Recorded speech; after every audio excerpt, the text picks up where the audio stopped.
ဟုတ်ကဲ့အားလုံးပဲမင်္ဂလာပါဗျဒီကနေ့ကျွန်တော်တို့တူရီဝါသနာရှင်ကိုမများ73ရက်တလ73ရက်တလ2026 4နာရီ30အင်္ဂါနေ့ညနေပိုင်းတွက်ဖြစ်ပါတယ်အင်္ဂါနေ့ညနေပိုင်းတွက်ကျွန်တော်တို့ချပြပေးမယ်စိုက်ကလေးကတော့ဗရိတ်နဲ့ထိပ်ပိတ်လိုက်ဗရိတ်နဲ့ထိပ်ပိတ်လိုက်ဒါဆိုရင်ကျွန်တော်တို့ဗရိတ်ထိပ်ပိတ်လိုက်မှဆိုလို့ရှိရင်3ခုခွန်3ခုရယ်ခွန်ရယ်5ခွန်ရယ်ဖြစ်ပါတယ်ဒါကတော့ညနေပိုင်းဇာတ်အတွက်ဖြစ်ပါတယ်ဒီညနေပိုင်းဇာတ်မှာဆိုရင်သူပေးထားတဲ့ပုံစံအရဆိုလို့ရှိရင်ကျွန်တော်တို့เนาะကဲဒါကတော့တစ်ဖြတ်အဲ့ဒီမှာကျွန်တော်တို့เนาะသူဘယ်လိုပေးထားလဲဘယ်လိုပေးထားလဲဆိုလို့ရှိရင်ကျွန်တော်တို့ယခုဒီမှာ6ခွန်နှလုံးပေါင်း6ပါ6ရဲ့နှစ်ခတ်6ဖြစ်တယ်เนาะ6ရဲ့နှစ်ခတ်6ဖြစ်ပါတယ်အဲ့ဒီကိုတော့じゃရှင်းပြပေးမယ်ကဲဟုတ်ပြီဒါဆိုရင်နောက်ထပ်ကျွန်တော်တို့ဒီမှာနောက်ထပ်ညနေပိုင်းမှာကျွန်တော်တို့ငါနည်းနည်းလေးခွာလေးရေးပြီးမယ်เนาะငါကြည့်ရတာဗီဒီယိုကเนาะနည်းနည်းခက်သေးမှရအသေးအဝေးဆွဲပေးမှရမယ်เนาะကဲဟုတ်ပြီမနက်ကတော့ကျွန်တော်တို့နေကုံကကျွန်တော်ခွန်3ည8ပေးထားတယ်เนาะခွန်3ည8ပေးထားတယ်ခွန်3ည8ပေးထားတာကဲကျွန်တော်တို့ဒီမှာတလူလေးပြပေးမယ်အဆင်ပြေမလားเนาะတလူလေးပြပေးမယ်ကဲအဲ့လိုလေးပြပေးရင်အလုံးအဆင်ပြေပါလိမ့်မယ်ကျွန်တော်တို့เนาะဗီဒီယိုက live လွှင့်လို့ YouTube က live လွှင့်လို့မရသေးတဲ့အတွက်ကြောင့်မလို့ဗီဒီယို edit ကလေးတွေနဲ့ရိုက်ပေးနေတာ53ရယ်24ရယ်53ရယ်24ရယ်3ည8ရယ်တဲ့เนาะ3ည8ရယ်3ည8ရယ်ဒီမှာကျတော့ကျွန်တော်တို့နှလုံးပေါင်းကျွန်တော်တို့เนาะနှလုံးပေါင်းခွန်ရတယ်ခွန်ရဲ့နှစ်ခတ်3ညဖြစ်တယ်ပေါ့အဲ့ဒီမှာဘယ်လိုပေးထားလဲဆိုရင်6ခွန်နှလုံးပေါင်း6နှစ်ခတ်9ဒီ3လုံးကိုကျွန်တော်တို့6ဆိုပြီးတော့ပြန်ရိုက်ထားဖို့တော့တွေ့ရတယ်ဒီမှာခွန်လေး3လေးနှလုံးပေါင်းချင်းခွန်ရဲ့နှစ်ခတ်3ညကိုလည်းဒီ3လုံးကိုကျွန်တော်တို့3ညနဲ့ပြန်ရိုက်ထားတာတွေ့ရတယ်เนาะအဲ့လိုပြန်ရိုက်ထားတယ်ဆိုတော့ကျွန်တော်တို့ဒီညနေအတွက်ဆိုလို့ရှိရင်ねဒီညနေအတွက်ဆိုလို့ရှိရင်6เนาะ6เนาะအလင်းရောင်လေးဖွင့်ပေးမယ်6ရယ်3ည1ရယ်6နဲ့3ည1ဒါဆိုရင်ဒီညနေပိုင်းအတွက်ဒီမှာဘယ်လိုလေးဆင်းမလဲပေါ့เนาะကဲ8နဲ့1နဲ့ပေါင်းတော့ကျွန်တော်တို့9ရတယ်9ရဲ့နှစ်ခတ်က6ဖြစ်လို့တဲ့ဒီ3လုံးပါတဲ့ကျွန်တော်တို့6လို့လာပြန်ဖြစ်ပေးမလား6ခွန်နှလုံးပေါင်း6နှစ်ခတ်9ကိုခွန်5ခွန်ဆိုပြီး9နဲ့ပြန်ရိုက်ထားပါတယ်ဗျဒီမှာ3လေးနှလုံးပေါင်းခွန်နှစ်ခတ်3ညကိုလည်းကျွန်တော်တို့2 3ည8ဆိုပြီးတော့3ညနဲ့ပြန်ရိုက်ထားလို့ဒီညနေဒီ site တိုင်းပြန်ရိုက်ပေးမယ်ဆိုရင်8တဲ့နှလုံးပေါင်း9နှစ်ခတ်6ကိုယခုဒီ3လုံးပေါင်းချင်း6လို့ပြန်ရိုက်ပေးမယ်ဆိုရင်3ညရှိထားတော့ဘာဗရိတ်လဲကျွန်တော်တို့ဗရိတ်က6ဗရိတ်เนาะ6ဗရိတ်ရှိထားတယ်เนาะ6ဗရိတ်ရှိထားတယ်เนาะ6ဗရိတ်ရှိထားတယ်ကဲကျွန်တော်တို့เนาะခုနကမီးပြတ်နေလို့မီးလေးဖွင့်ပေးလိုက်တယ်ကဲမတွဲကနန်းတောင်းတဲ့ကိုမတွေလည်းရှိနေလိမ့်မယ်เนาะမတွဲကနန်းကျတော့လည်း live လွှင့်မှာပဲကျွန်တော်ပြန်ပေးမယ်เนาะ live လေးလွှင့်တော့မှမတွဲကနန်းကပေးလို့အဆင်ပြေမယ်ဗျเนาะနှလုံးမတွဲကနန်းတော့ပေးသွားမယ်နှလုံးမတွဲကတော့ကျွန်တော်တို့ဒီညနေနှလုံးမတွဲဆိုလို့ရှိရင်တဲ့6တစ်ကနှလုံးမတွဲရတယ်เนาะ6တစ်နှလုံးမတွဲတော့ရှိတယ်ဗျ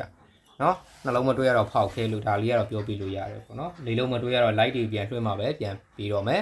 ကဲဒါဆိုရင်ဒီညနေအတွက်6ဘရိတ်ကဒါမျိုးရရှိထားတယ်6ဘရိတ်ရရှိထားတဲ့အခါကျတော့တစ်ကြိမ်နှစ်ကြိမ်3ကြိမ်ပါเนาะဒီတစ်ကြိမ်နှစ်ကြိမ်3ကြိမ်မှာတဲ့ကျွန်တော်ခွန်9နှလုံးပေါင်းချင်းက2လို့ရိုက်ပြီးတယ်တစ်ကြိမ်နှစ်ကြိမ်3ကြိမ်မှာ2 3ညကနှလုံးပေါင်းချင်းက2လို့ရိုက်တယ်တစ်ကြိမ်နှစ်ကြိမ်3ကြိမ်မှာဒီနှလုံးပေါင်းချင်းကကျွန်တော်2လို့ထပ်ရိုက်ပြီးရင်ဘာထိပ်စီးလဲ2ထိပ်စီးเนาะ2ထိပ်စီးဒီကလေး2ထိပ်စီးကိုနှလုံးပေါင်းချင်း6နှစ်ခတ်9 3လုံး9 3လေးနှလုံးပေါင်းခွန်နှစ်ခတ်3ည3လုံး3ညနဲ့8တစ်နှလုံးပေါင်း9နှစ်ခတ်6ကိုဒီ3လုံး6ရိုက်ပြီးမယ်ဆိုလို့ရှိရင်3ညနဲ့2နဲ့ပေါင်းတော့2ပဲရှိတဲ့အတွက်6ဖြစ်ပေးဖို့ဒီ6ဖြစ်ပေးဖို့ဆိုလို့ရှိရင်ကျွန်တော်တို့ဘာလာရမလဲ2 4ဆိုတာပြန်ကြပေါ့ကြိုက်ချင်တော့ယူပေါ့နော်2 4ပြန်ကြကြိုက်ချင်တော့ယူဟုတ်ပြီတကယ်လို့2 4ပြန်ကြကိုမှမကြိုက်ဘူးဆိုရင်နောက်ထပ်ကျွန်တော်တို့ဒီအပင်ကနေပဲဆက်ပြပေးသွားမယ်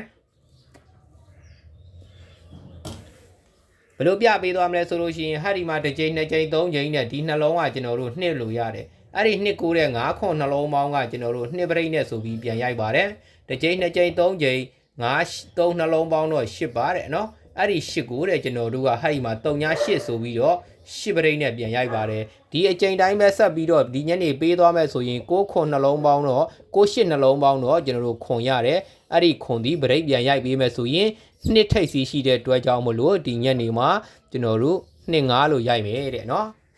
6ပရိတ်မကြိုက်ချင်ခွန်ပရိတ်နဲ့ရိုက်ပါ6ခွန်ပရိတ်ပါဒီညနေ6ခွန်ပရိတ်ကိုမှကျွန်တော်တို့အပိတ်လိုင်းက4အပိတ်တော့ဒီမှာတော့ဒီ site မှာမတွေ့ဘူး5အပိတ် site ကလေးတွေ့တာဆက်ပြပေးမယ်ဗျဟဲ့ဒီက6ခွန်ခွန်နဲ့6ခွန်ခွန်3လုံးပေါင်းရင်3လို့ရတယ်ဗျ6ခွန်ခွန်3လုံးပေါင်းတာက3လို့ရတယ်လို့ဟဲ့ဒီက3ရယ်2ရယ်တဲ့ဟဲ့ဒီက8ရယ်တဲ့3 2 8 3နှစ်8 3လုံးပေါင်းရင်လည်း3လို့ပဲရတယ်ဆိုတဲ့အတွက်ဒါကြောင့်လို့ဒီညနေမှာဟာဒီ3လုံးက3လို့ဆက်ပေးအောင်မလား8ကဲ3ညရဲ့တဲ့နှလုံးပေါင်းတော့8တဲ့ဟာဒီက9အပိတ်နဲ့ဒီလို3လုံးပေါင်းတော့မှ3လို့ရိုက်မယ်တဲ့ဒါဆိုရင်နဲ့နှစ်ထိပ်စီးနဲ့9နောက်ပိတ်တော့တွေ့တယ်6ပရိတ်ကိုတော့နှစ်ထိပ်စီးပဲတွေ့တယ်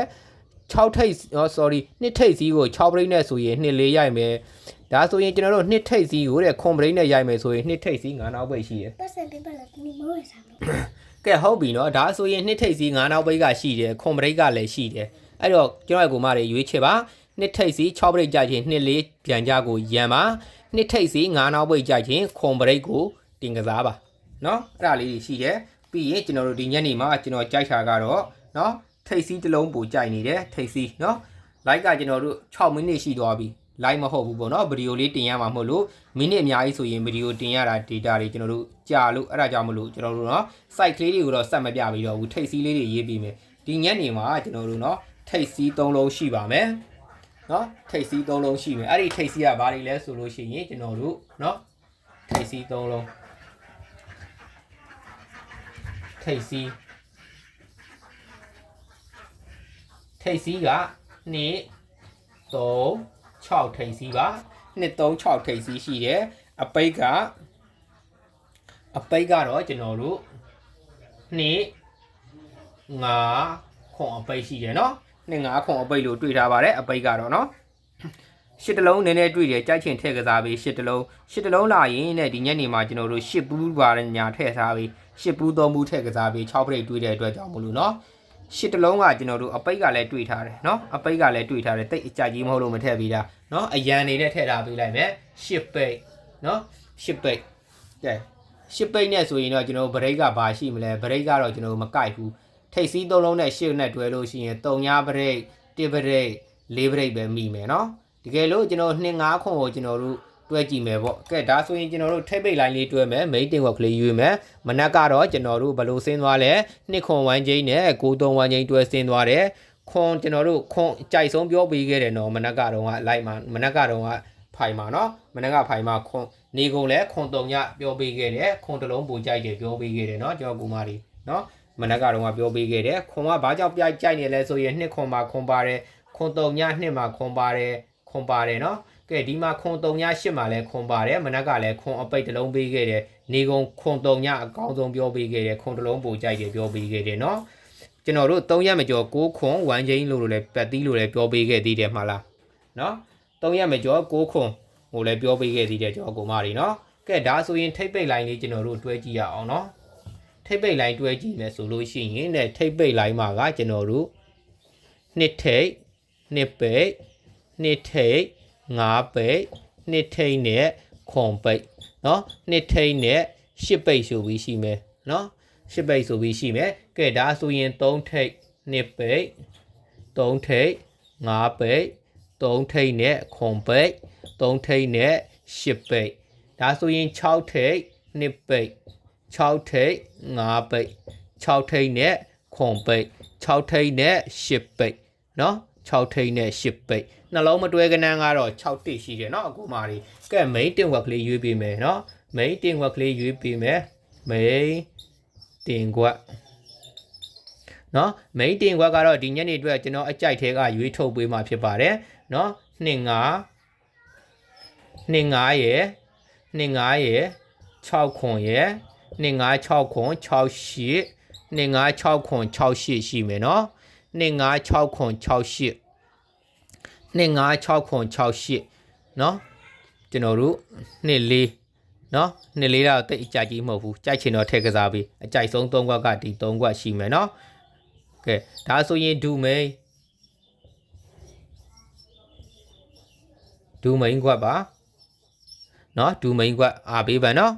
အားပြန်ရိုက်ပေးမယ်နော်အားပြန်ရိုက်ပေးမယ်ဒူမိန်ခွက်ကလေး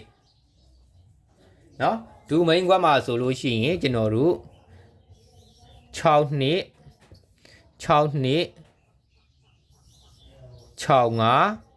6နှစ်6 5 3နှစ်2နှစ်3နှစ်2နှစ်3နှစ်ရယ်2နှစ်ရယ်3နှစ်ရယ်2နှစ်ရယ်အပူထည့်ပေးမယ်2နှစ်3 3 8 8နော်ဒါ6ပရိတ်နဲ့တွေ့လို့6ပရိတ်ကြိုက်ချင်3အပူ6ပရိတ်နဲ့အပူကြိုက်ချင်3 3 8 8ထည့်ကစားပေးပါနော်အာပေးရမှာကတော့ကျွန်တော်တို့6နှစ်6 5 3နှစ်6နှစ်6 5 3နှစ်နော်ပြီးရင်ဒီမှာ2နှစ်ဒူမိန်ထဲမှာ1 2 3 4ခွက်ပဲပါမယ်3 3နဲ့8 8ကတော့ကျွန်တော်တို့3ထိပ်စီးနဲ့8နောက်ပိတ်လဲတွေ့ထားလို့6ပရိတ်တွေ့လို့3 3 8 8ထည့်ပေးတာအပူလေးတွေလာတတ်လို့เนาะကဲဒါဆိုရင်ကျွန်တော်တို့ main တင်ခွက်မှာကတော့6ခွန်ရယ်6 8ရယ်2 5ရယ်เนาะ2 4ကတော့ကျွန်တော်တို့6ပရိတ်နဲ့ထည့်ပေးထားတာ2ထိပ်စီးကိုเนาะ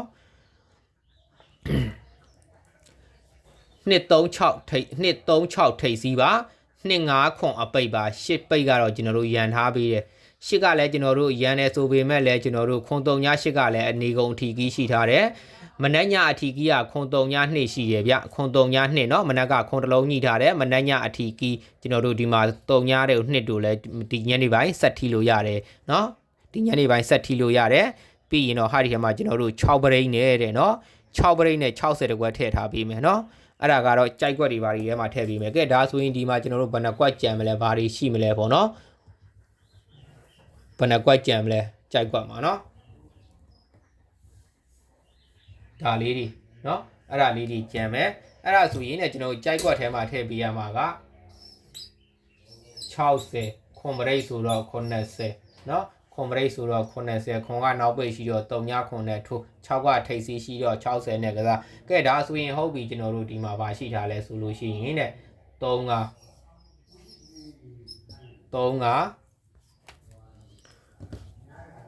3 5ရယ်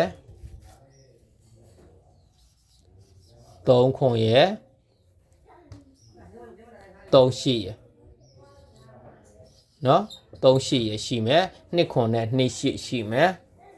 2ခွန်2 8ရှိမယ်2ခွန်2 8ရှိမယ်ဗျကဲကြိုက်ကွက်ကလေးပါနော်